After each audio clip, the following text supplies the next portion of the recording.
खदशात तो बहुत पहले से थे, लेकिन एक बड़े जरीदे ने अब ये खबर जारी कर दी। द रेजिस्टेंस फ्रंट, जिसका नाम पुलवामा में पहलगाम में आया, उसी रेजिस्टेंस फ्रंट का एक सीनियर आतंकी बोलना पड़ेगा, जैसे कमांडर था जफर, वो मारा गया। सो ये एक बड़ी मुश्किल सूरत हाल है।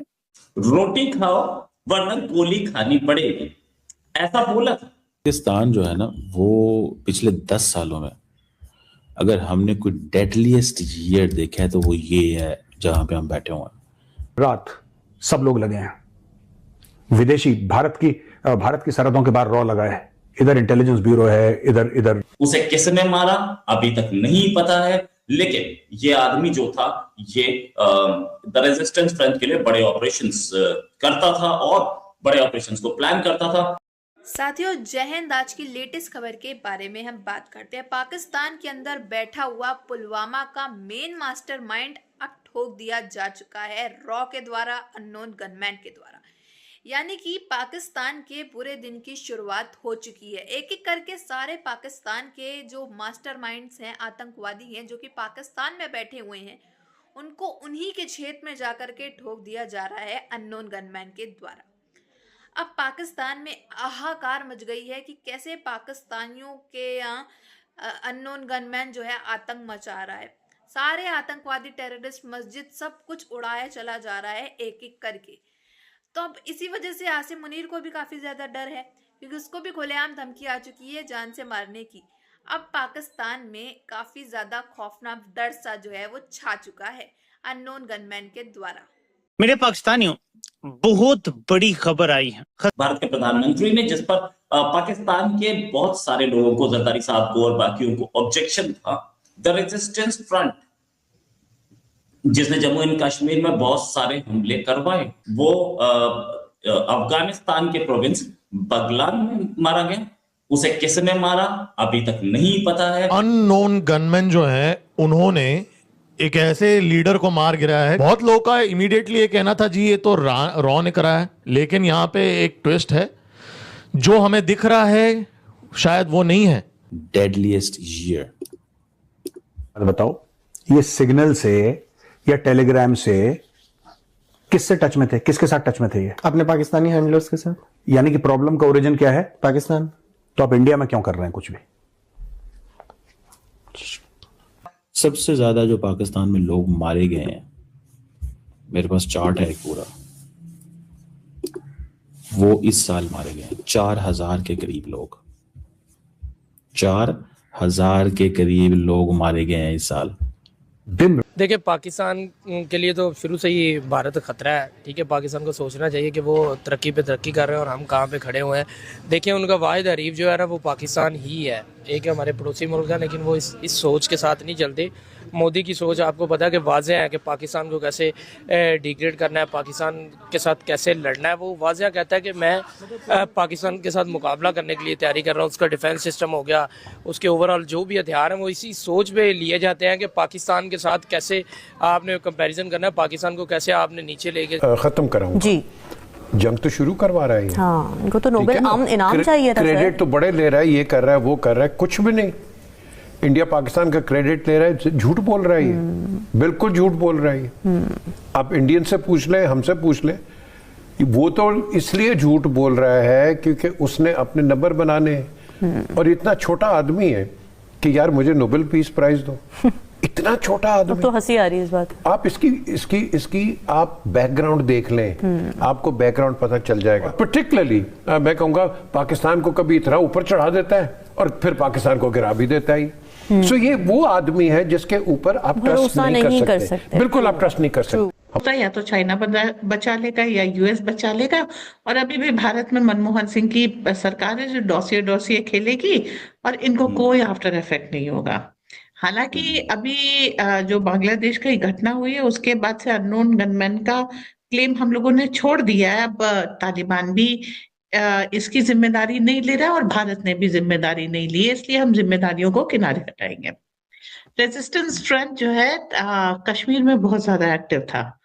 अभी कुछ तो कारण है कि वो कश्मीर छोड़ करके ऑपोजिट साइड चला गया। अफगानिस्तान ने हमारे सामने ऑफर रखा था आप उधर से आ जाइए, हम इधर से आ जाते हैं, क्योंकि पाकिस्तान के एग्जिस्टेंस को अफगानिस्तान शुरू से डिनाई करता है। उनकी सारी जो जिसे कहना चाहिए दमखम आती है, वो विदेशियों से आती है। अपना कोई बेस नहीं है इनका। जो इनके ऑफिशियल लेटर्स हैं उनमें देखा जा रहा है कि किस तरीके से इनको बोलना पड़ता है कि बंदूक मत छोड़ो, पोस्ट मत छोड़ो। दोस्तों, पाकिस्तान जो है ना, वो पिछले 10 सालों में अगर हमने कोई डेडलीस्ट ईयर देखा है तो वो ये है जहां पे हम बैठे हुए हैं। Deadliest year. अब जस्ट मैं अगर आपको इसी से मैं बताना शुरू कर दूं, डेडलीस्ट ईयर से क्या मुराद है कि पाकिस्तान ने जो पिछले 10 सालों में 2015 से लेके मैं अभी तक की बात कर रहा हूं, 15 के अंदर 3700 पाकिस्तानी मारे गए थे दहशतगर्दी की जंग में। इससे आप थोड़ा सा अंदाजा लगा लें कि वेयर आर थिंग्स गोइंग।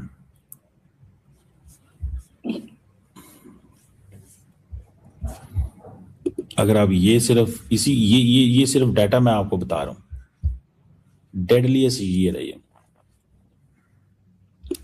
और पिछले साल जिसका नाम पुलवामा में पहलगाम में आया, उसी रेजिस्टेंस फ्रंट का एक सीनियर आतंकी बोलना पड़ेगा, जैसे कमांडर था जफर, वो मारा गया।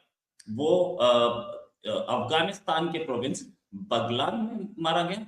उसे किसने मारा अभी तक नहीं पता है, लेकिन ये आदमी जो था ये द रेजिस्टेंस फ्रंट के लिए बड़े ऑपरेशंस करता था और बड़े ऑपरेशंस को प्लान करता था।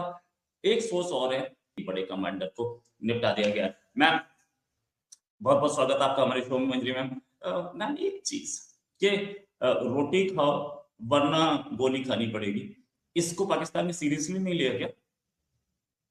पाकिस्तान हमेशा ये सोचता है या तो चाइना बचा लेगा या यूएस बचा लेगा, और अभी भी भारत में मनमोहन सिंह की सरकार है जो डॉसिए खेलेगी और इनको कोई आफ्टर इफेक्ट नहीं होगा। हालांकि अभी जो बांग्लादेश की घटना हुई है उसके साजिशें लड़ करके बम विस्फोट करना अलग बात होती है, और एक जगह टिक करके किसी को नाम रेजिस्टेंस फ्रंट है, लेकिन कोई अगर मान लीजिए हम एक सेकंड के लिए मान लेते हैं अफगानिस्तान रेजिस्ट कर रहा है, वो एग्रेस कर रहा है पाकिस्तान को, तो ये रेजिस्टेंस फ्रंट जो लश्कर तैयबा का ब्रांच है वो जाकर के वहां पर खड़े होकर के रेजिस्ट कर ले। जो आपने 3 फोटो दिखाई वो एक बात साबित कर रही है कि इसको ट्रैक। जैसा कि आपने देखा कि किस तरह से खबरें आ रही हैं, एक एक करके पाकिस्तान में आए दिन बीएलए, टीटीपी, अफगानिस्तान, ये सब तो हमले कर ही रहे हैं, लेकिन आतंकी हमले जो हो रहे हैं उसके ऊपर चर्चा की जाएगी, उसके ऊपर बात की जाए तो अब एक एक करके पाकिस्तान के जो मास्टरमाइंड्स हैं, आतंकवादी टेररिस्ट जो पाकिस्तान में इस समय मौजूद हैं और जिंदा, जिन्होंने भारत के अंदर अटैक किए थे, पुलवामा, 26/11, ये सब के जो बड़े बड़े मास्टरमाइंड थे, सब के सब एक एक करके पाकिस्तान में ही अपने आप उनको, पाकिस्तान के अंदर ही उनको रह करके ठोक दिया जा रहा है।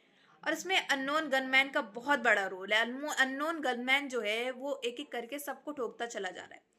अब पाकिस्तानी फौज तो आए दिन मारी जा रही है, पाकिस्तान के फौजी जो है आए दिन 400-500 जो है रोज एक एक करके उड़ा दिए जा रहे हैं। कहीं हमले में, कहीं धमाके में मस्जिदें जो हैं उड़ाई जा रही हैं पूरी पूरी, जहाँ पे इनके मास्टरमाइंड्स रह रहे हैं, आतंकवादी रह रहे हैं, एक एक करके सबको निपटा दिया जा रहा है। तो पाकिस्तान में इस समय हाहाकार हो अल्लाह मचा हुआ है कि पाकिस्तान को ये लग रहा है कि अब भारत ने ऑपरेशन सिंदूर जो है वो चालू कर दिया है।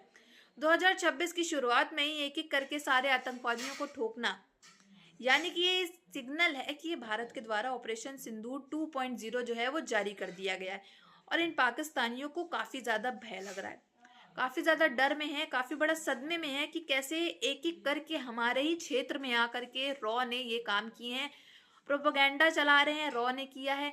आतंकवादियों ने जो है अपने मोर्चे लगाने शुरू कर दिए हैं कि हमको एक एक करके ठोका जा रहा है, हमारे साथियों को जिन्होंने कुछ किया भी नहीं है। तो इन लोग करते तो हर कुछ है लेकिन कभी एक्सेप्ट नहीं करते हैं, ये तो इनकी हमेशा से, या कह लें आप, पैदाइशी आदत है।